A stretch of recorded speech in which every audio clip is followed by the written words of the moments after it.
Welcome back. Now scheduled for today, Brimstone released its interim results at market close yesterday.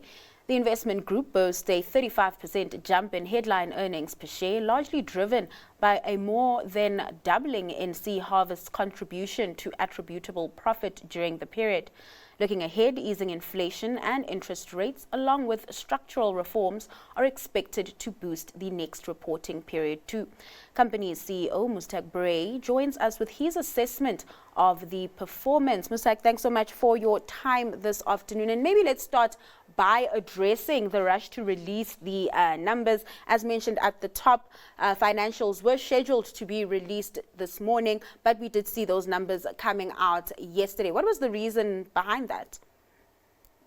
Well, we had our meeting yesterday morning, our board meeting yesterday, and we've completed this up, and we thought there's no reason in not releasing it and giving the media and analysts more time to go through the results before we have all our meetings with them today. We're having our results presentation this afternoon. I think it will be much more meaningful. The analysts will have the results with them from last night already. So I think the questioning and the discussion will be much more meaningful. Okay. And putting it out on the same day. All right. Now let's get into the meat of the numbers. Let's just, put those numbers into perspective. HEPS up 30%. Take us through some of the, factors boosting growth over the past 6 months. The major movement has been in the results of our fishing company, of Sea Harvest, which is one of our biggest investments. Oceana as well, their numbers are in there as well for the first 6 months. So we've got all of those in there. And the fact that interest rates have started coming down, so our interest bill has been reduced. The fact that we're not consolidating Sea Harvest anymore, there's a major drop in the actual consolidated interest rates, interest for the period. Those are really the major ones. But Sea Harvest had a superb set of results for the first 6 months. Their results came out yesterday, and you could see it from there. I mean, look, as we always say, you can't contract with the sea, but I mean, look, if fishing is good, the results are always going to be good. And just on Sea Harvest, then, Mustaq, I noticed that you accounted for Sea Harvest now as an associate and not a subsidiary. Yeah. How does that change its contribution, or does it change its contribution to the company? What happened in May last year, Sea Harvest issued an additional 60 million shares when they bought Terra Sands. What happened then? We were over 50%, but when they issued more shares, Sea Harvest in round figures went up from 300 million shares to 360 million shares. So we did not sell any shares. Okay. And because of that, we came down to about 44.odd% of Sea Harvest. So with that, we're not allowed to consolidate it anymore. We have to then equity account it. So what we did last year, for the first 4 months, we consolidated. And for the balance of the 8 months, we did equity accounted earnings. In the current year, for the full 6 months, we did equity accounted earnings. And that's our portion of the equity accounted earnings of Sea Harvest's net profit after tax that we brought into account.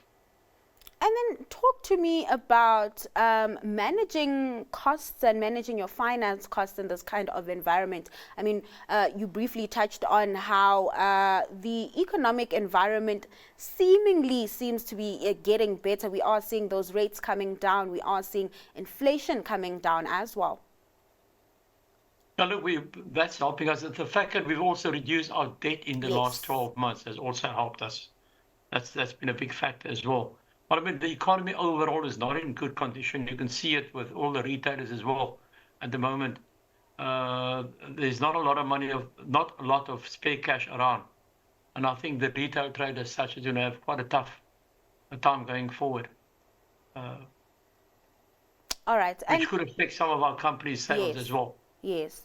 And then looking forward, walk me through the group's outlook. Environment, as you mentioned, still proving to be tough, even as we are seeing some of those structural reforms as well, bearing some sort of fruits. I mean, particularly in energy, even though, we are still, ongoing process within the logistics side of things.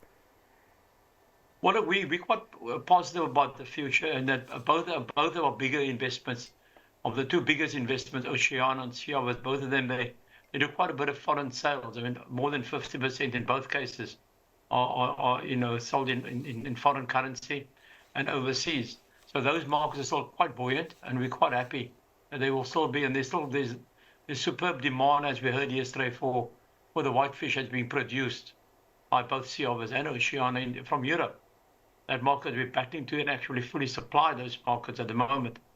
So we're quite confident that those markets will remain there, and the increased demand that's coming from there will mean that we can get a decent margin on our products as well. And Mustaq, before I let you go, with Brimstone being, a BEE investment company, I just wanted to get a sense of, what your thinking is around the conversations that have been taking place, from amendments to, I guess, BEE rules, to the relevance of such legislation being questioned.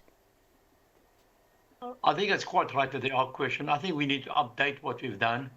The fact that some of our companies, including ourselves, we've almost become enslaved to some of the companies that we've invested in.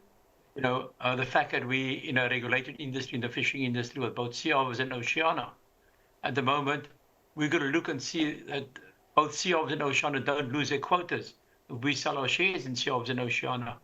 So those restrictions and those type of added bondage should be looked at and see how can we try and appease Black economic empowerment. We've been invested in the fishing industry now for almost 30 years. In the case of Oceana, now more than 30 years. And yet, before we can sell, we need to make sure that Oceana won't lose their quotas. And I think those are the type of refinements we need to look at when we look at the BEE Act as well. Some of the industries have gone once empowered, always empowered, but not all the different industries.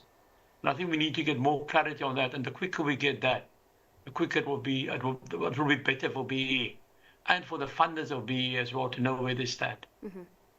All right, let's leave it there. Thank you so much for your time and just taking us through the 6 months that was for Brimstone.